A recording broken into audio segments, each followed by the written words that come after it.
Today, we're going to explore two strange but completely true stories. Before we dive into them, if you're a fan of mystery, darkness, and stories full of surprises, then you've come to the right place. That's all we have to offer. We upload videos every week, so if you're interested, hit the like button like you would skydive, but instead of the parachute, use an anvil. Don't forget to subscribe to the channel and turn on all notifications so you don't miss any of our exciting content. Now, let's get started with today's fascinating stories. A spring afternoon in 1990, the sky gradually turned to evening. The gentle sunlight of spring penetrated through the treetops, crept through every crack in the door of the small house where Miss Lee's family lived. The fresh air, with a faint scent of wild flowers mixed with the chirping of birds from the distant fields, created a peaceful and vibrant picture of a small town hidden deep in the hills of southern China. Miss Lee's family's wooden house was nestled next to a small flower garden surrounded by a lush green bamboo fence. The house was rustic, but always warm and filled with laughter. Miss Lee, a young woman just past her 20s, had already shouldered a great responsibility. She was both a mother and took care of all the housework so that her husband could work in the fields with peace of mind. That afternoon, after a busy day, Miss Lee took the time to clean the living room. The wooden chairs were polished clean, the small tea table covered with a carefully embroidered white cloth. She wanted everything to be neat, because her husband would soon return after a long day of hard work. In her heart, happiness was simply a family gathering around a warm meal. The happy laughter of her husband and two little girls, Shai and Sheng Wu, the 3-year-old twin girls, were her greatest pride. Since birth, the two children had attracted the attention of the whole village because of their special personalities. They never cried or bothered anyone. Even when hungry or tired, both of them would quietly close their eyes and fall asleep. Two little angels, the neighbors often called them, and that made Miss Lee even more proud. But that afternoon, something strange happened. When Miss Lee was almost done cleaning the living room, an unusual sound rang out, startling her. It was a cry, a sob, painful and urgent. Her heart clenched. She rushed out of the living room, crossed the narrow hallway to the children's room, pushing the old wooden door open with a creaking sound. Miss Lee was shocked to see Shai and Sheng Wu lying in the small cradle, tears streaming down their young faces. Both of them were trembling, their cries breaking out as if tearing apart the quiet atmosphere. Miss Lee panicked, hurriedly ran over, picked each child up in her arms and hugged them tightly. Shai Sheng Wu, what happened? What's wrong with you? Her voice trembled, trying to hold back the anxiety that welled up in her heart. But the two children did not answer, only resting their heads on their mother's shoulders, their sobs still ringing intermittently. She checked all over their bodies, from their tiny hands to their toes, but could not find any wounds or signs of illness. Her eyes were filled with tears, her heart aching as she did not understand what was happening. Miss Lee sat there, holding her two children in her arms, whispering to them the most gentle words she could think of. After a while, the crying gradually subsided, but in the eyes of Shai and Sheng Wu, there was still an indescribable sadness. She gently placed the two children back in the cradle, pulling the blanket up to cover them. Strangely, in just a moment, both of them fell into a deep sleep, their faces becoming peaceful as if nothing had ever happened. Miss Lee sat there, quietly looking at the two children. She felt something unusual, but could not name it. The sky outside gradually darkened. The spring wind blew through the window, carrying a gentle chill. She felt a vague unease, as if an invisible storm was silently approaching her family's normally peaceful life. That evening, when her husband returned, she told him what had happened to the two children. He pondered for a long time, then gently held her hand, reassuring her that it was probably just a temporary nightmare. But his eyes, like hers, could not hide his worry. From that day on, Miss La paid more attention to her two children. Every night, before going to bed, she would linger by the crib, quietly looking at their innocent faces, wishing that peace would forever remain in this small house. But she did not know that the mysterious cries of the two children that day were only the beginning of the strange events that awaited her family ahead. Mysterious Sounds Prologue. That afternoon, the sunlight filtered through the thin curtains in Miss Lai's small house, casting interwoven patterns of light and dark on the floor. Miss Lai, holding a duster, passed by the door of her 3-year-old twin daughters, Shai and Sheng Wu. Quiet as usual, the room was filled with only the gentle breathing or short chirping of the two children. But today, as she passed by, she stopped. A strange sound, like a whisper, came from inside. At first, she thought it was just the wind blowing through the cracks in the door, or perhaps the sound of the old clock on the wall. But when she listened more closely, she realized it was a voice, the voice of her two daughters. Miss Lai was startled. Shai and Sheng Wu, since birth, had hardly been able to speak a word. Although they had been examined by a doctor, nothing unusual had been found. They're just slow to talk, the doctor had told her, and she had accepted that with patience. But now, it was clear that they were talking. She pressed her ear to the door, trying not to make a sound. Shai's voice came first, clear and confident. He came to the village yesterday. Remember, the one with the scar on his cheek? Then Sheng Wu's voice answered, calm and mature beyond his years. Yes. He promised to repay the debt a long time ago, but he hasn't done so yet. Miss La felt as if her blood had turned to ice. Her legs trembled, but she couldn't move. What she was hearing was beyond a mother's imagination. The names, the events recounted in this conversation were completely foreign. How could two children of only 3 years old talk about such intricate details?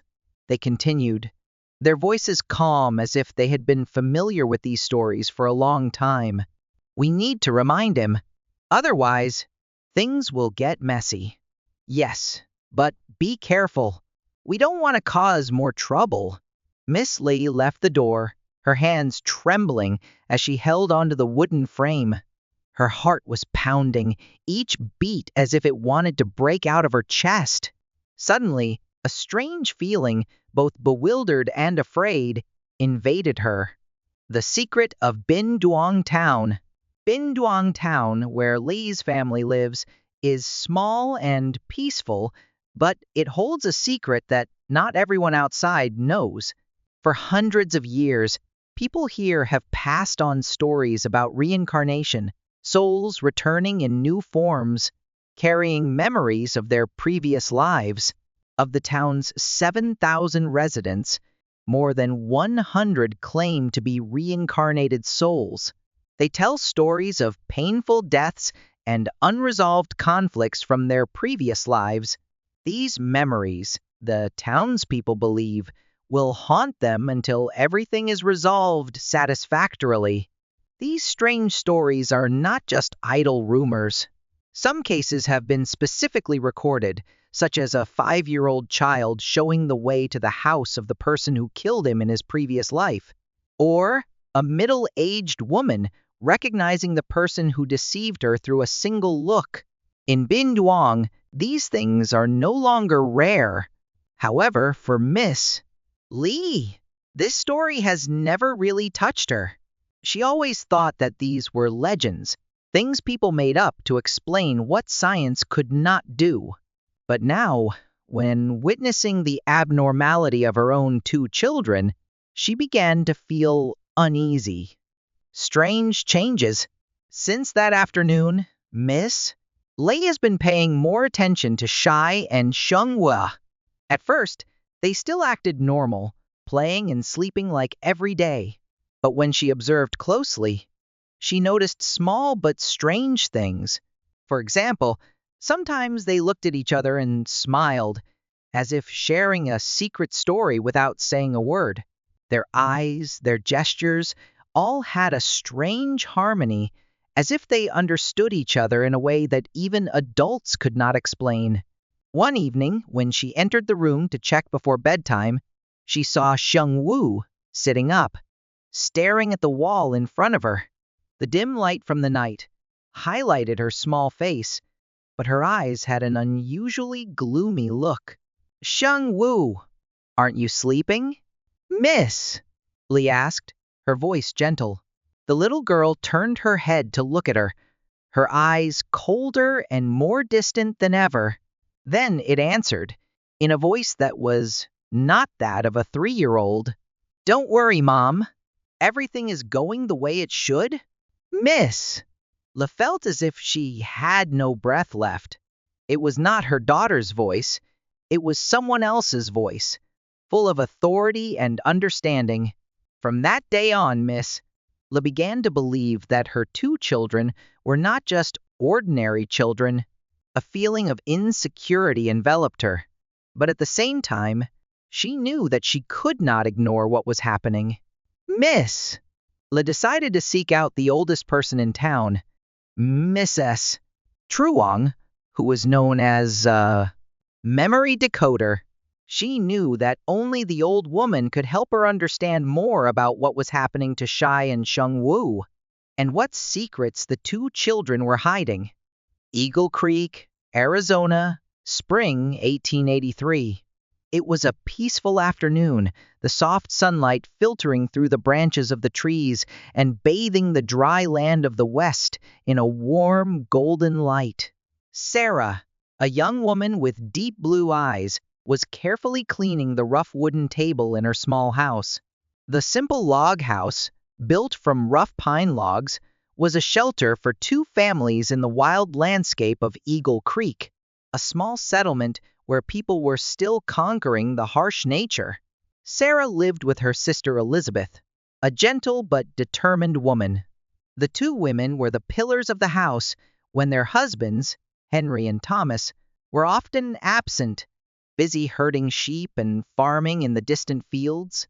The work was hard and dangerous, but it provided a livelihood for the family.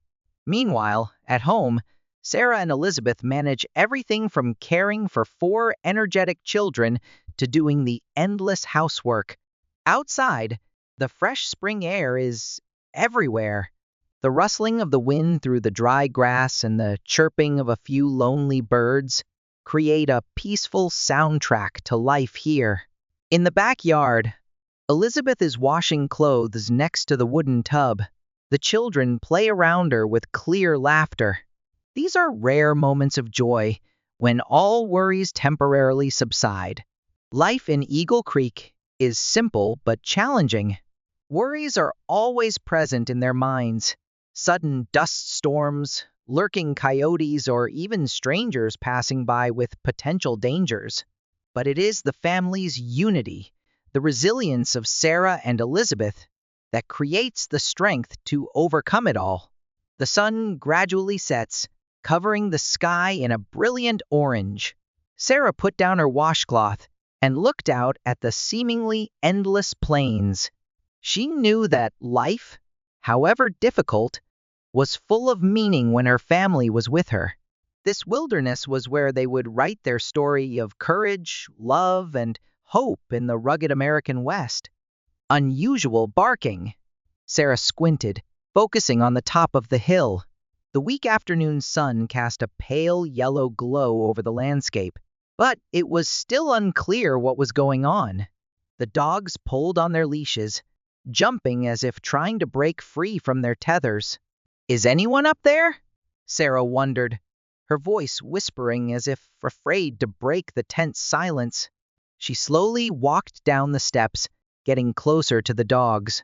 They turned to look at her, eyes wide, barking even louder.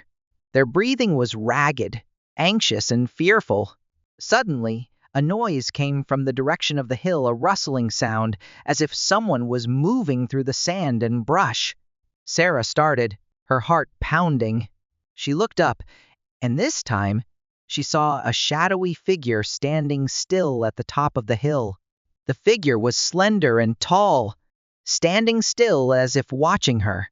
Sarah felt a chill run down her spine. She tried to get a better look, but the dim light made everything look like a blur. "Elizabeth!" she called out, her voice shaking slightly. A few minutes later, Elizabeth emerged from the direction of the stream, carrying a bucket of water. She stopped when she saw Sarah's tense expression. "What? What's wrong?" Sarah pointed to the top of the hill, speaking quickly. "Do you see that person?" Elizabeth turned her head to look in the direction Sarah was pointing. She frowned, her eyes narrowing to focus. But after a few seconds, she shook her head. "I don't see anything." Sarah turned to look. The figure was gone. There was only the empty hill, silent in the evening light. A feeling of unease crept into her. She knew she had seen something, but it was no longer there. The dogs were still growling, not letting down their guard. "It must be just a large animal, or the light is confusing your eyes," Elizabeth said, trying to reassure her. But her voice was uncertain. Sarah nodded, but she couldn't shake the feeling that what she had seen was no mistake. Something unusual was lurking. Up on the hill, the giant creature continued to move, its red eyes glowing fiercely in the darkness. Each step it took made the ground shake, and branches snapped under its terrible weight. The monster's breathing was heavy, like the wind whistling through a deep cave. The man on its back laughed coldly, the sound echoing throughout the space. "Sarah!" He called her name, his voice like 1,000 souls groaning as one. He raised his hand, pointing to the small house at the foot of the hill, where Sarah and her children knelt in prayer. Inside, the flickering candlelight illuminated the frightened faces of Sarah and her children. The children, eyes wide, clung to their mother. Outside, the noise grew closer. The windows rattled, as if an invisible hand were tapping on them. Sarah tried to stay calm, but her hands shook as she gripped the small cross. Her prayers became more urgent than ever. "God, I beg you to protect us, to drive away evil, to hear my cry for help." Suddenly, the gloomy sounds outside stopped. The silence was terrifying. Sarah opened her eyes and looked around, and then boom! A loud crash shook the house, sending everything on the kitchen table tumbling. A crack appeared in the front door. "What do we do now, Mother?" one of the children whispered, her voice choked with fear. Sarah didn't answer. She had no answer. She could only pray, hoping that her faith would be strong enough to confront the enveloping darkness. Outside, the disfigured man jumped down from the monster's back. He stood tall, his figure thin but full of power. He stretched out his arms, long and almost inhuman. With a jerk, the front door swung open, revealing the horrified faces of Sarah and her children. "It's time," he whispered, his mouth curled into a menacing smile. Screams in the night.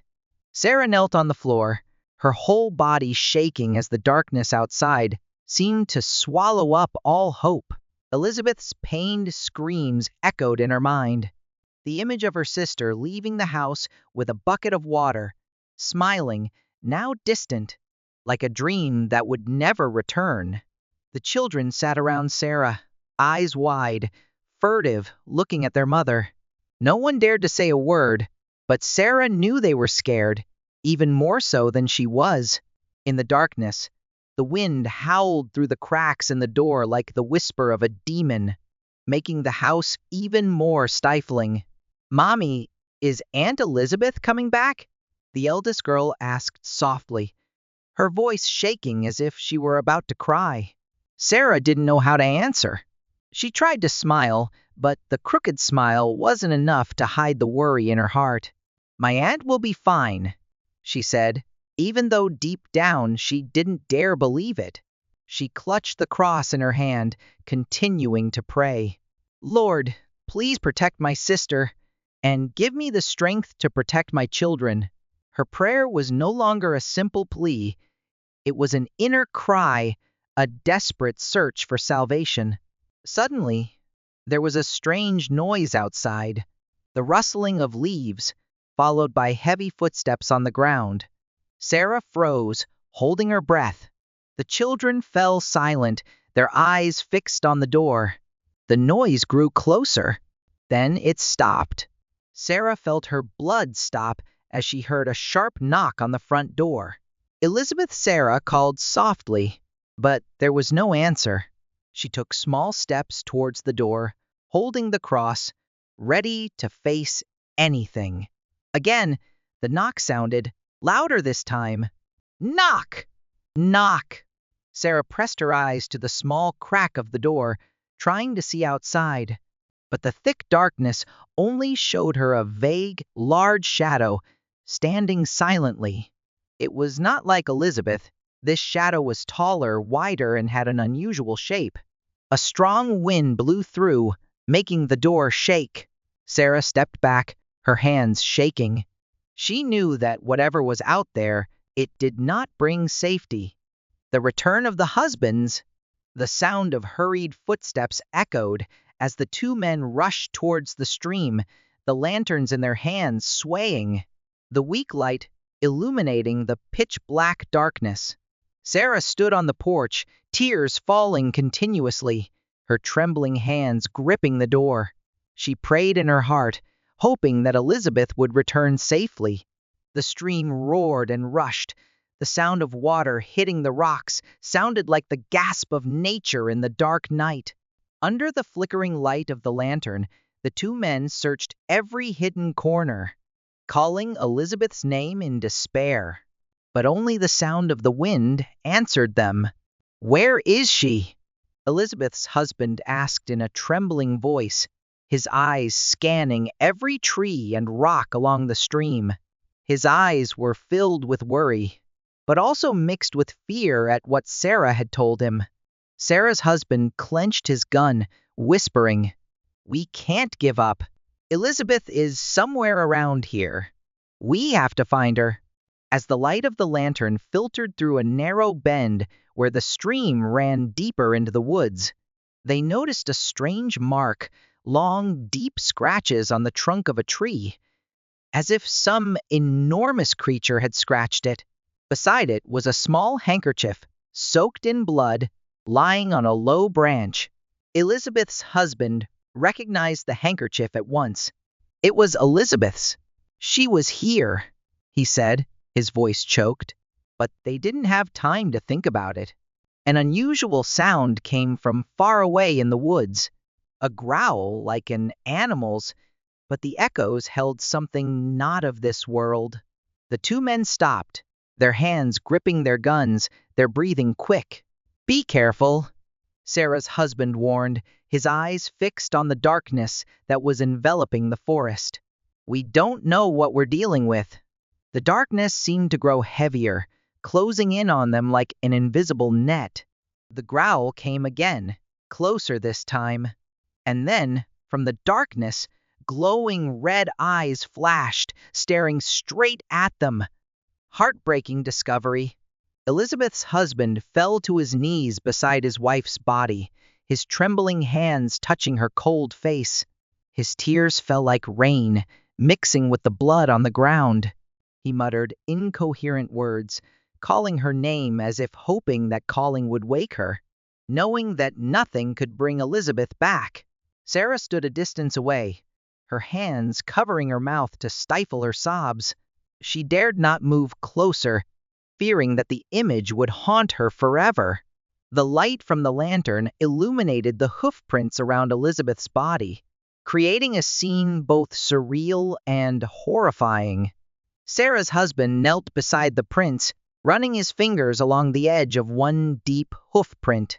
"This isn't a horse, or any animal I've ever seen," he whispered, his eyes filled with doubt and fear. The print was so large that his hand could only cover a small portion of it. Its shape was strange, too, not round but jagged at the edges, as if it had been created by some creature whose very nature had been twisted. "We have to leave," he said, his voice low but urgent. "There's something in these woods. It's not a normal animal. And it killed her." Elizabeth's husband didn't reply, just held his wife's body tightly, tears soaking into her hair. "Elizabeth," he choked out, "I'm sorry. I shouldn't have left you alone." Sarah moved closer, placing her hand on his shoulder. "We have to go. It's dangerous to stay here. Elizabeth, she's gone. But we need to live to tell this, to warn people." Elizabeth's husband nodded, his tear-filled eyes taking one last look at his wife's face. With the help of Sarah and her husband, he lifted Elizabeth's body, as gently as if she were still alive.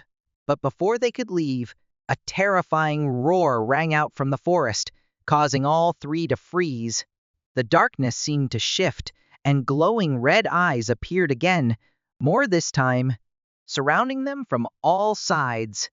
Investigation and conclusion. The next day, the morning light shone down on the creek, dispelling the darkness that had hidden the horror of the night before. The local police arrived at the scene with a team of investigators. The officers carefully observed and took notes, cameras capturing every trace on the ground.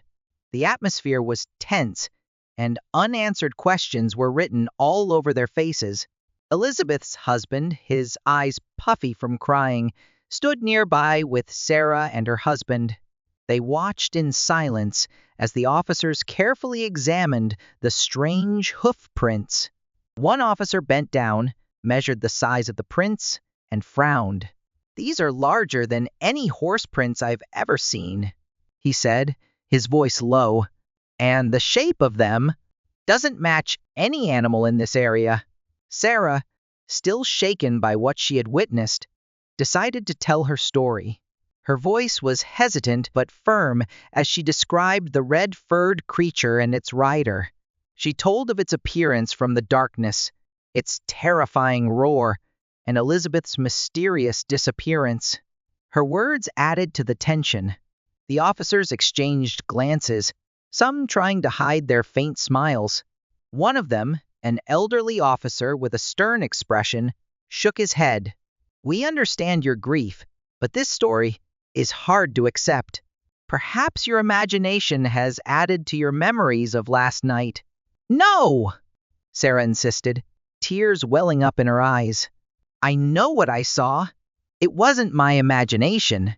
Elizabeth was killed by that thing."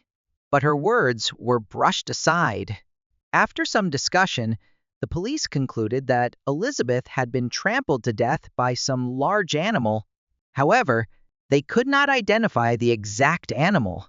Probably a reptile or large animal that wandered into the area. One officer theorized, but no one was convinced. The case was closed with a cause unknown. Sarah and the others returned home, heartbroken and with unanswered questions. But as night fell, Sarah couldn't stop thinking about the glowing red eyes and terrifying figure she'd seen. Though no one believed her, Sarah knew the truth was still lurking in the darkness, where the creature might still be out there, lurking. Echoes of horror. Time passed, but the terrifying memories of that night still haunted Sarah like a ghost that could not be dispelled. Every night, she felt as if someone was watching her from the darkness, though her mind told her it was just her imagination. The hill near Eagle Creek, once a playground for children, was now a forgotten land. No one dared to approach it, even during the day. The village dogs, which used to bark loudly at strangers, were now strangely quiet when they turned to the hill. They hissed and cowered, as if sensing the presence of an invisible and threatening force. The story of the Eagle Creek Devil quickly spread, becoming a horror legend in the settlement. Adults told it to each other in the evenings around the fire, whispering as if afraid that the creature might hear. The children, curious by nature, initially laughed and dared each other to go to the hill, but none dared venture farther than the edge of the woods, where the air was strangely chilly. Even on hot days, Sarah tried to carry on with her life, but the fear was ingrained in her mind. Every time she closed her eyes, she saw the red-haired creature, with its glowing red eyes and terrifying crooked smile.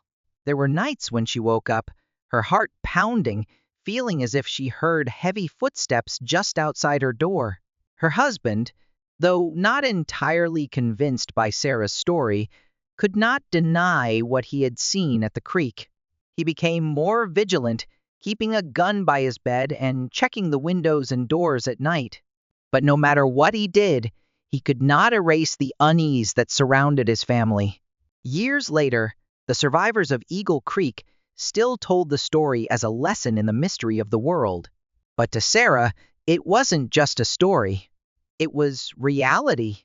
A reality she knew well that, somewhere in the darkness, the red-furred creature still existed, waiting for a chance to emerge again. Thanks for sharing. Based on the paragraph you just sent, you may be asking me to develop content or write a full script based on the story you told. If so, I would be happy to assist you in writing a longer, more detailed, and engaging story or script.